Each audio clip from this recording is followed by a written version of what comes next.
The text came at exactly 9:17 p.m. No greeting. No context. Just 6 words that shattered the last illusion I had about family. Don't come to Dad's birthday party. No one wants you there. I stared at it for hours, rereading like maybe the words would rearrange into something kinder. But they didn't. And honestly, I wasn't surprised. My name is Madison Carter, 27 years old, and for most of my life, I've been the invisible daughter. The one who never caused trouble. The one who stayed quiet. The one who cleaned up after everyone else's messes and never asked for anything in return. I grew up in Cedar Falls, Iowa, a town where everyone knows your name, but not your truth. My family looked perfect from the outside. Church on Sundays. Cookouts on Saturdays. Smiles more for show than sincerity. My parents, Linda and Greg, were respected in the community. My older brother, Brandon, was the golden child. Star athlete. Charming. The one who could do no wrong. And me? I was the helper. The quiet one. The girl who stayed late to clean up, remembered birthdays, and never said no. I worked double shifts at Rosie's Grill, a local diner with sticky booths and regulars who tipped in nickels and stories. It wasn't glamorous, but it was honest work. I lived in a tiny studio apartment with a leaky faucet and a dream I didn't dare speak aloud. Meanwhile, Brandon was living rent-free in our parents' basement. He was supposed to be in college, studying finance. That's what everyone believed. But I knew better. Brandon had dropped out 2 years ago. He never told our parents. Instead, he spent his days gaming, partying, and lying. And while he was doing that, I was quietly paying my parents' mortgage. They were drowning in debt, and I couldn't bear to see them lose the house. So I stepped in. Anonymously. Every month I sent payments. I didn't want recognition. I just wanted to help. But helping didn't make me visible. It didn't make me loved. It didn't even make me respected. A week before my dad's birthday, I got that text. And Brandon? He found out and laughed. Called me a burger flipper. Said I'd never amount to anything. That I was pathetic.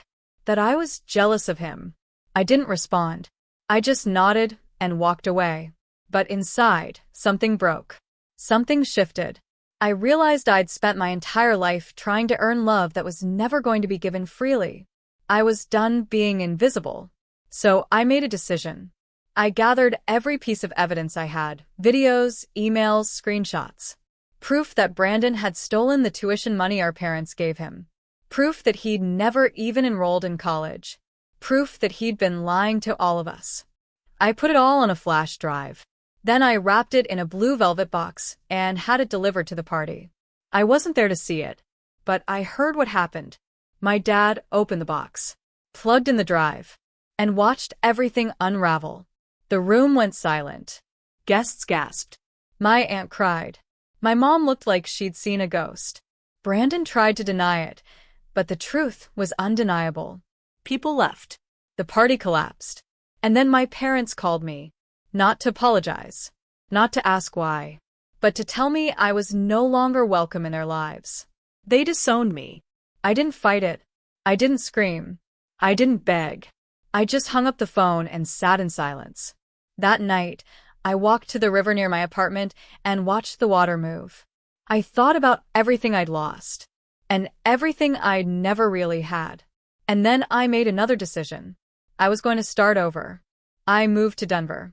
Found a tiny apartment above a bakery. Got a job as a prep cook. Worked hard. Saved. Learned. And eventually, I started my own catering business. Madison's Table. It wasn't easy. There were nights I cried myself to sleep. Days I doubted everything. But I kept going. Because for the first time, I was living for me. Months passed. Brandon moved out. My parents lost the house. The mortgage I'd been paying defaulted.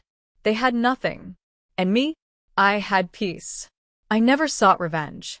I never gloated. I never reached out. I chose silence. Because sometimes, the loudest thing you can say is nothing at all. I'm not invisible anymore. I'm Madison Carter. I'm a survivor. And if you've ever felt unseen, unheard, or unloved, know this. Your story matters. Your voice matters. And you don't need anyone's permission to be powerful. There's something liberating about letting go, about choosing yourself, about walking away from people who only love you when you're useful. I used to think family was everything. Now I know that love isn't about blood. It's about respect. It's about truth. It's about showing up for each other, not just when it's convenient, but when it's hard. I've built a life I'm proud of. I've made friends who see me. I've created a business that feeds people and brings joy. I've found love, not romantic, but the kind that comes from knowing your worth. And I've learned that healing isn't linear. Some days, I still feel the sting of rejection. But most days, I feel free. To anyone listening who's been made to feel small, who's been told they don't matter, hear me now, you do. You matter. You are worthy. You are powerful. And you are not alone. This story isn't just mine. It's for every invisible daughter, every quiet son, every person who's been overlooked, underestimated, or cast aside. You don't have to stay silent. You don't have to shrink. You can rise. You can speak. You can live boldly. So here's my call to you. Share the story. Not for me, but for you. For the people who need to hear it. For the ones who are still waiting to be seen. Subscribe for more real stories of resilience, truth, and transformation. And remember, your silence can be strength, but your voice can be revolution. If you've ever felt betrayed by the people who should have been your biggest supporters, let me know where you are watching from. Hit that like button, subscribe, and share the story. Let me know in the comments, have you ever had to walk away to save yourself? This story is for you. Growing up, Brandon was always the center of attention. Homecoming king, quarterback, valedictorian. Me? I was the one who brought the extra snacks to the game because mom forgot. The one who stayed behind to help clean up the gym after prom. The one who smiled through every photo, standing slightly behind him, slightly out of focus. When I graduated high school with honors, mom said, "That's nice, honey." When Brandon got an honorable mention in a local sports paper, we had a full backyard barbecue. I didn't resent it. Not then. I thought it was just how families worked. The loud got the spotlight. The quiet got the chores. But when I turned 22, things changed. Dad's construction business hit a rough patch. Bills piled up.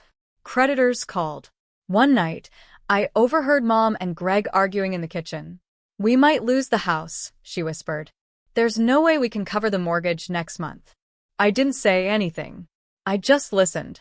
And then I did something I never planned to do. I transferred $2,000 from my savings, the money I'd been saving to fix my car, and paid the mortgage online. I didn't sign my name. I didn't leave a note. I just made sure the payment went through. Month after month, I did it again. $1,500 here. $1,800 there. Always from a different account. Always anonymous. I didn't want credit. I just didn't want them to lose everything. But the cost was heavy. I wore the same 3 outfits to work. I skipped meals. I took extra shifts. My hands cracked from washing dishes. But I kept going. Because seeing that house still standing, that was enough. Then came the lie. Brandon told everyone he'd gotten a scholarship to a prestigious university. Finance program, he said proudly. It's competitive. Only 10 students get in. Our parents glowed with pride. Bragged to neighbors. Posted on Facebook. Sent out formal announcements. But I knew the truth. I saw the email. I saw the acceptance letter marked declined. I saw the refund request for the deposit. He never enrolled. He just cashed the check our parents gave him for tuition and blew it on video games, concert tickets, and designer clothes. And still, I stayed quiet. I didn't confront him. I didn't tell my parents. I just kept paying the mortgage while he partied in the basement. Until that text. "Don't come to Dad's birthday party. No one wants you there." That was the moment. The final crack. I realized I wasn't just invisible. I was disposable. So I gathered the evidence. Emails. Bank statements. Text messages. Screenshots of his social media posts. Another weekend, another win. Under a photo of him holding a beer at a club. I compiled it all onto a flash drive.